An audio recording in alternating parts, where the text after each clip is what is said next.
Hello, hello, hello, everyone. Welcome back to my channel. Before I start with the car and everything, I want to thank you guys for the nice comments, for following, for listening to me and listen to my nonsense and sometimes my boring stories and blah blah blah blah blah blah blah. But thank you again. Appreciate and thank you for the thumbs up. I really appreciate those things. I it helps a lot with the channel and also shows that you guys are enjoying these videos as much as I'm enjoying making them. All right, let's see what we got for you today. We have for you a 143 scale 1983 Mazda 323. All right. Well, this is a car that's been out there. I think all over the world. Almost any part of the world knows these cars. They were sold in United States, in North America, Europe. It was sold in Asia, obviously. In Australia, they were sold as I think Holden, or maybe not. Maybe just the regular Mazda. I'm not 100% sure. No, actually, no. I'm sorry. It was never a Holden. Mazda. I apologize. It was a Mazda in Australia. But this car, by the way, had a few assembly lines all around the world. In Japan, had two of them. One in Hiroshima, one in Hofu. In Colombia, had one in Bogota, another one in New Zealand by Auckland, and in Zimbabwe in Willowville. So that tells you right there. Also in Africa, everywhere in the world. You know what I mean? Now in America, a lot of these models were called. This model specifically was not called the 323. It was called a GLC, Mazda GLC. So that was more for the North America market. I'm not sure about Canada, but I know in North America it was called a GLC. Also, it was another um, Ford had a model very similar to this one, and it was called Ford Laser, and it was in a few countries in Asia, in also in South America and Africa. So it had a few. Also, it was also called Ford Meteor. But again, this is what I'm trying to say with this. This was a very, very popular car for Mazda. I think it was a very important model. Specifically, this generation was quite out there all over the world. This was a four-cylinder model. Nothing big, nothing major, but it was a four-door square hatchback. Nothing fully attractive, but at the same time, it was not attractive, like crazy attractive, but it was a model that fit in any type of market. Other markets, certain markets don't like certain models and certain shapes. Some more are more conservative, some are more radical, some more, you know. So was a type of car that it was okay.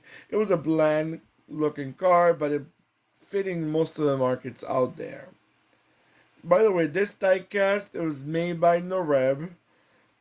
I like this diecast. One thing I do not like, I'm not gonna lie, this happened in a few Norevs, especially when they made these Japanese models.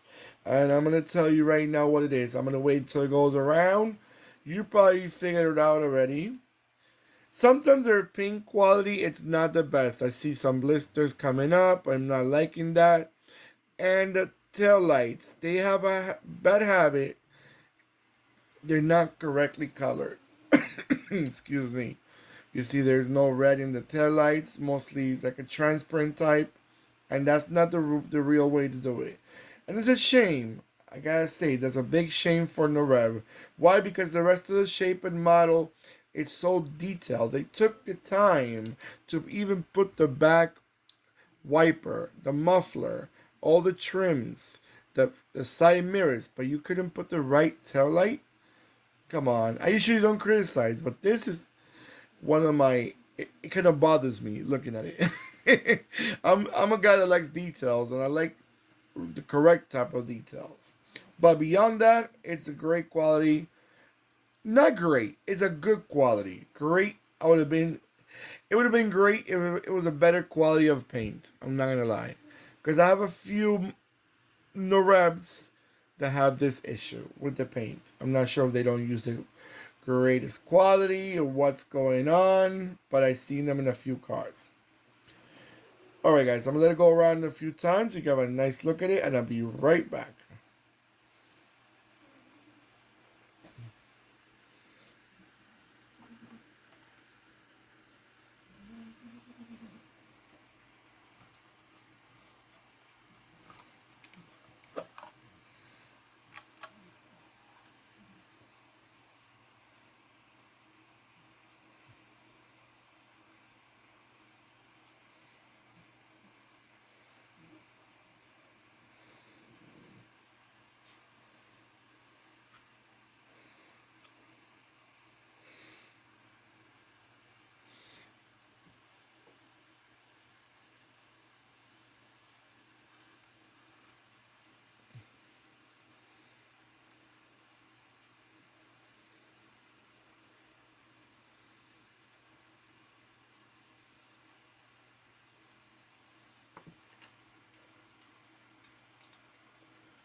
Alright, guys, so, one thing I forgot to mention, guys, this model 323 was out there between 1980 and 1985. All right. Let me know what you guys think about this model. I'm sure, hopefully, I've seen them. Even though I do have to mention there's not many left in the roads, because since these were basically, economy cars, they were not taken care of. So hopefully, a few museums have them, a few collectors, or if you're like me and you like to collect diecast, hopefully you got it in the 143 or any other scale. I know they have also a convertible in the resin. I'm gonna look for that one also because I like resin too. They make, you see, this probably wouldn't happen with resin. I'm not gonna lie. The tail lights, and it's not like I'm bragging about resin and I'm taking away credit from the diecast, but it's true. Shame on you for not putting the right color of tail lights. That's something very important that it distinguishes the cars a lot. Alright, enough of my criticism. No one wants to hear it. Alright, guys, don't forget to subscribe. Give me that nice thumbs up. Hopefully, that was not too boring. And hopefully, you enjoy it. Alright, guys, so take care of yourselves more than ever. And goodbye.